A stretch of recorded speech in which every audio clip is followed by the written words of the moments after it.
Olá, meus queridos irmãos, que a bendita paz do Senhor Jesus esteja com você.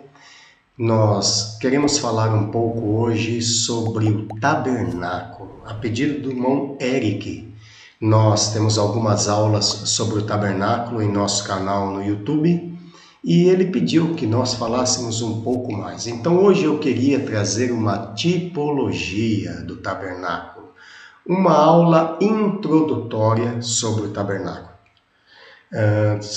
Conhecemos pela Bíblia que o tabernáculo era um templo móvel, né? Um templo móvel. Israel era nômade no deserto, então eles tinham que se mover de um lugar para outro até chegar à terra de Canaã.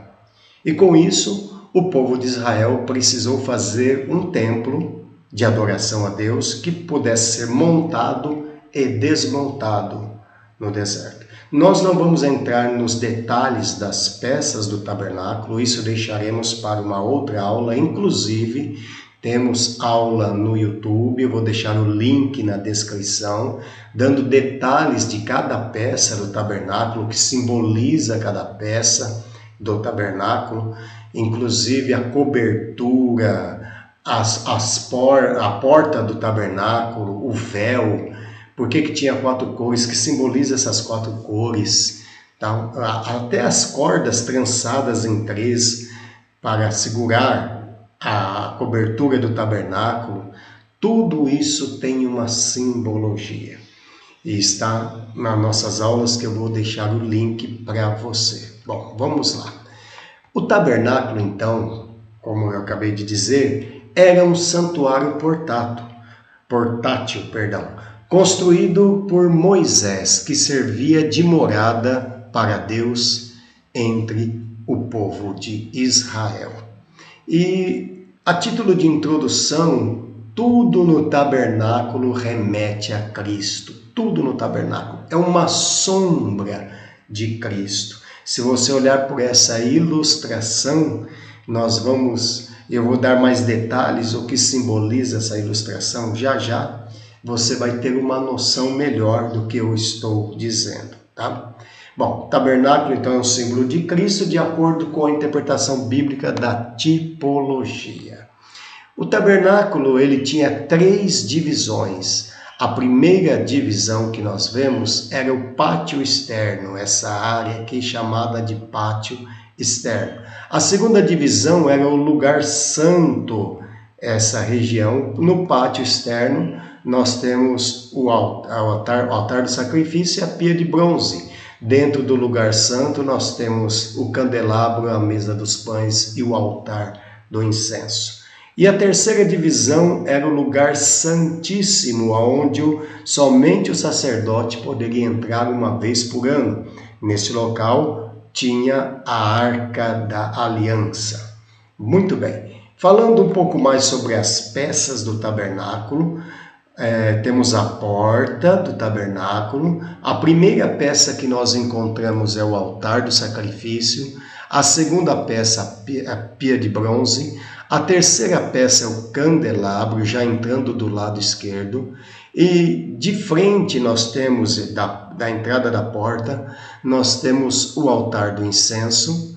O candelabro, vale a pena dizer que ele tem outros nomes, como menorá, tá? E você vai encontrar outros nomes para o candelabro. E aqui do lado direito da porta nós temos a mesa dos pães, tá? A mesa dos pães do lado direito. Depois o véu que separava o lugar santo do lugar santíssimo e a arca do testemunho dentro do lugar santíssimo, ou arca do concerto, ou arca do Senhor, ou arca da aliança, é a mesma arca, tá bom? Só não tem nada a ver com a arca de Noé. Mas o restante que você encontrar de arca na Bíblia, arca do testemunho e da aliança, tudo está se referindo a essa arca. E dentro da arca tinha um maná, uma porção do maná, a vara de Arão que floresceu. E está errado aqui a citação. E as tábuas dos 10 mandamentos. Está faltando aí as tábuas dos 10 mandamentos, tá? Bom, muito bem. Olha agora como Esse tabernáculo nos remete a Cristo, inclusive na nossa trajetória cristã, da vida cristã, é uma simbologia da vida cristã. Vamos ver? Nós temos o portão. Para terminarmos essa nossa introdução, nós temos o portão.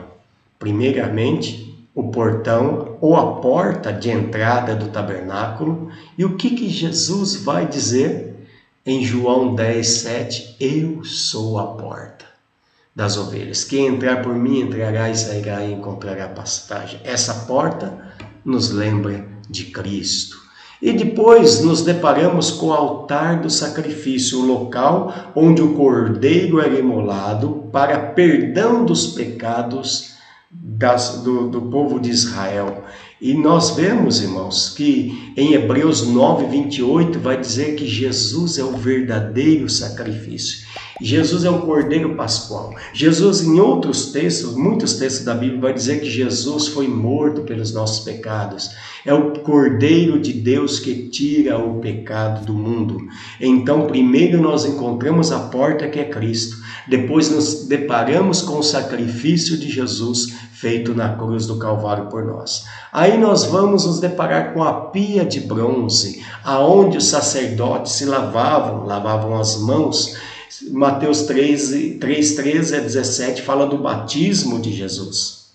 No batismo, onde João Batista e Jesus batizavam as pessoas que ali vinham até eles. João Batista batizou Jesus e Jesus deu seguimento ao ministério de João Batista, sendo que Jesus mesmo não batizava, mas João Batista ali chamava o povo ao arrependimento. Então, nos deparamos agora com o batismo nas águas. O crente deve passar pelo batismo nas águas, cumprir com a justiça de Deus.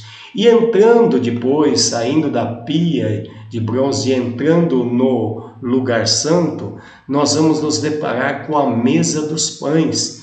A mesa dos pães, tirei aqui como referência 1 Coríntios 11:23 a seguir, até o 34, do 11:23 ao 34, fala da Santa Ceia. A mesa dos pães fala agora do crente que já aceitou o sacrifício de Jesus, entrou pela porta, passou pelas águas e agora está participando da ceia do Senhor.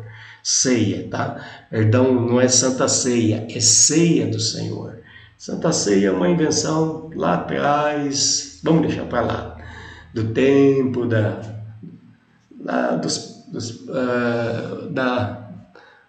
dos tempos dos patriarcas, da Igreja Católica, mas a Bíblia vai citar ceia do Senhor, tá bom? Vamos lá. E depois que o crente passou pela ceia do Senhor, ele vai agora ter do lado esquerdo o candelabro. João 8:12 vai dizer, o candelabro servia para iluminar o ambiente do lugar santo. Ele trazia luz ao lugar santo. Aquilo que está em trevas, a partir do momento que o candelabro ou a menorá era acesa, ele então passava a iluminar aquele lugar. Jesus disse, eu sou a luz do mundo. E quem andar comigo não tropeça, quem andar comigo jamais andará em trevas. E depois nos encontramos também com o altar do incenso, que simboliza o altar do incenso. Davi diz assim, suba a minha oração perante a sua face, e seja o levantar das minhas mãos como o sacrifício da tarde.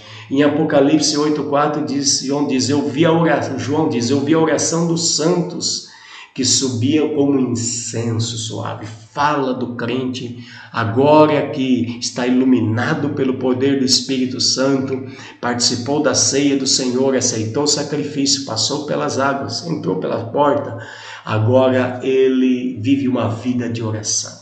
E essa vida de oração, de consagração ao Senhor, vai nos levar ao Santo dos Santos. Porque o véu foi rasgado. A Bíblia diz que o véu que separava foi rasgado. Hoje nós temos, Hebreus diz que nós temos a ousadia de entrar no Santo dos Santos pelo novo e vivo caminho, que é o sangue de Jesus. Nós temos acesso ao Santo dos Santos. O que os sacerdotes só tinham uma vez por ano, hoje Nós podemos entrar a qualquer momento na presença do Senhor. E 1 Samuel 4,4 fala que a arca era um símbolo da presença de Deus, da presença do Altíssimo.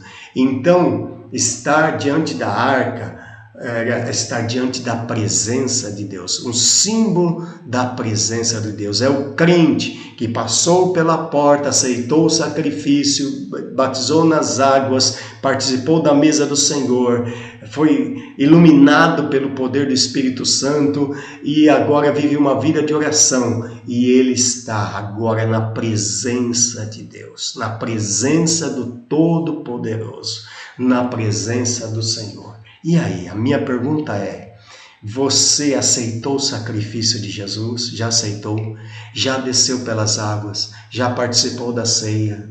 Já foi iluminado pelo poder de Jesus, do Espírito Santo? Vive uma vida de oração? Sente a presença dele? Conta aí nos comentários se alguma vez você já sentiu a presença de Deus, sentiu Deus dentro de você. É gostoso, não é? É maravilhoso. Eu poderia contar muitas experiências de sentir a presença desse Deus maravilhoso. E o que você achou desse comentário? Quer que eu faça outros vídeos falando do tabernáculo, das peças do tabernáculo, das tribos que ficavam em volta do tabernáculo, né? E eu disse que o tabernáculo é um símbolo de Cristo. O livro de João, Evangelho de João, capítulo 1, vai dizer assim: e o verbo se fez carne e habitou entre nós. A palavra habitar é tabernacular, no grego é tabernaculou entre nós, viveu entre nós. Assim como Deus, ele fazia presença dentro do tabernáculo. Hoje, Cristo tabernaculou entre nós, ele viveu entre nós e hoje ele vive em nós. Ele está em nós. E Jesus disse: eis que estarei convosco todos os dias, até a consumação do século. E aí? Você concorda com essas citações? Realmente o tabernáculo é um símbolo de Cristo? Diga nos comentários aí. Põe outras citações que você gostou. Se você gostou do conteúdo, se inscreve no nosso canal também. Ativa o sininho das notificações para receber mais conteúdos como esse. E entra no link que eu deixei para ver outras aulas a respeito do tabernáculo. Vou deixar aqui na descrição do vídeo, tá bom? Um abraço a todos. Que Deus os abençoe em Cristo Jesus.